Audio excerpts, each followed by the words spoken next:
Hi, everybody, and welcome back to video number 7. We got cut off a little bit there, and what we're going to do here is take this 23,000, whoop,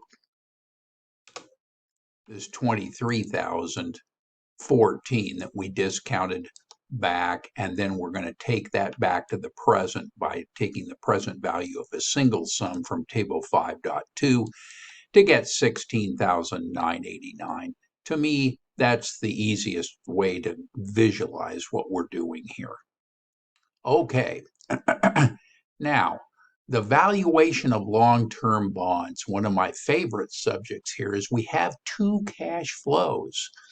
The periodic interest payments on a bond are fixed and they are annuities.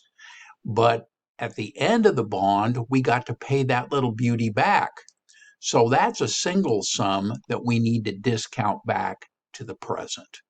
So in this example, we have a $2 million principal and $140,000 per period interest payment.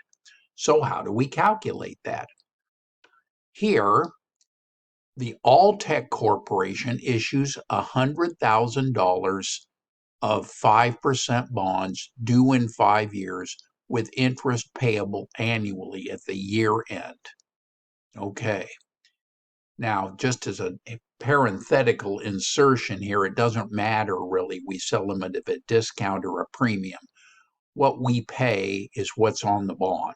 That's what cash is going to be based on, what's written on the bond. So our annual interest is going to be 5% of $100,000 here, $5,000. The current market rate of that interest is 6%. What will the buyers pay for this bond issue?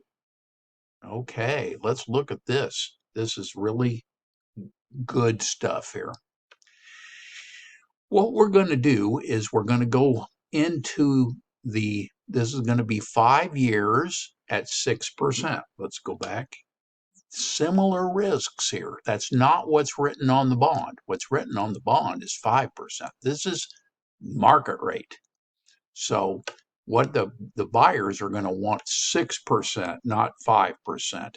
So the present value of 100,000 5 years from now is 74,726, and we pluck that little beauty off from table 5.2, the present value of a single sum. That single sum is 100,000. Then we also have the present value of an ordinary annuity here for the interest payments. Here's our interest payments.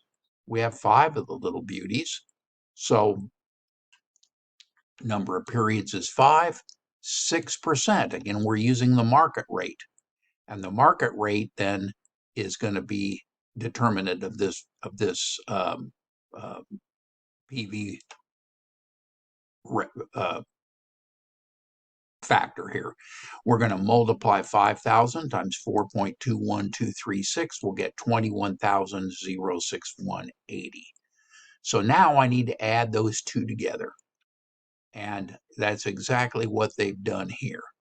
And we got 21,000, 74,000, and 95,787.80 is what we're going to be able to sell those bonds for. That's going to be a discount of a little less than $5,000. Okay, that's how we calculate the value of a bond sold at a discount. Now, concept statement number 7. Oh, by the way, I will show you some more on that when we get into our last video, when I go through our last supplemental Excel file. Okay, concept statement number 7 introduces an expected cash flow approach that uses a range of cash flows and incorporates the probabilities of those cash flows. So, choosing the appropriate interest rate. So we're going to have the pure rate, the expected inflation rate, and the credit risk rate. Ooh, all new terminology. So Al's Appliance Outlet offers a 2-year warranty on all the products that they sell. In 2025, the appliance sold 250,000 of a particular type of clothes dryer. Al's Appliance enters into an agreement with Ralph's Repair to provide all the warranty services on the dryers sold in 2025. What is the warranty expense to record in 2025 and the amount of warranty liability to record at the end of the year 2025? Al's Appliance must measure the fair value of the agreement. Since there's not a ready market for these warranty contracts, he uses an expected cash flow techniques to value the warranty obligation.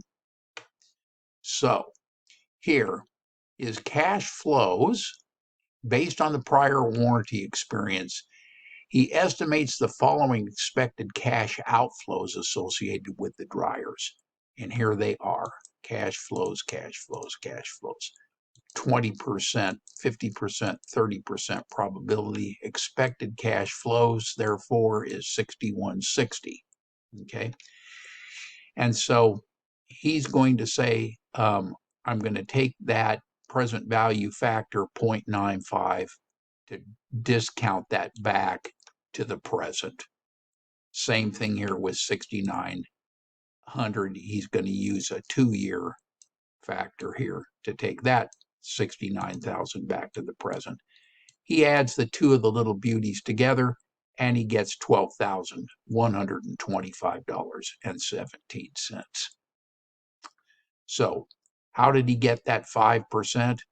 He assumed a risk-free rate of 5% and that the cash flows occurred at the end of the year. All right. Ooh, here's a long one. The Messier Company is a manufacturing of cycle equipment. So there are several decisions involving time value of money. And Messier recently signed a lease for a new office building for a lease for 10 years. Under the lease agreement, a security deposit of $12,000 is made, with the deposit to be returned at the expiration of the lease. With interest compounded at 10%, what amount will the company receive at the time the lease expires? This is a pretty easy one. We just take the future value was 12,000, we discount it back for 10 years future value. Let's go back to this. You got 10 years at 10 years on this one at 10% a year. So he looks at this $12,000 and he says, okay, I'm going to get that 12,000 is going to give me 31,000 in present value, future present value. Okay. Now the rest of this I think is pretty much of a review, but nevertheless, under Bravo here recently, the vice president of operations of the company requested a construction of a new plant to meet increasing demand for the company's bikes. After careful evaluation of the request, the board of directors has decided to raise funds for the new plant by issuing $3 million of 11% bonds. Principal due March 1, 2040. The interest payable March 1 and September 1.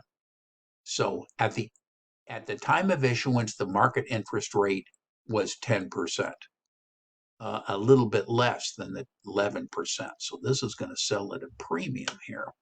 So if I work this through the same way we've been doing it, we're going to take the present value of all those interest payments here, and then we're going to take the present value of an amount for the $3 million bond here. We'll add the little beauties together. And that bond is going to sell for $3,230,594. Okay. Then the future value of an ordinate, let's go back. And I think I'm going to let you guys work these through because you know enough now to be able to practice this on your own. And away we go. Okay, Excel and financial calculators. Excel has a function in it, and it works like this. I'll show you some of these in the next Excel file.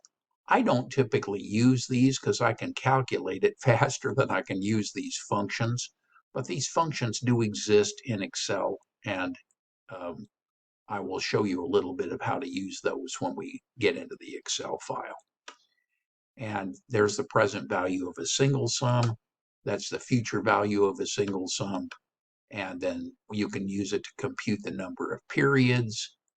You can also solve for interest rates using that. Okay, that looks like the end of this video. And when we return, we'll take a look at my supplemental file in Excel to finish up this chapter. Until that time, bye for now.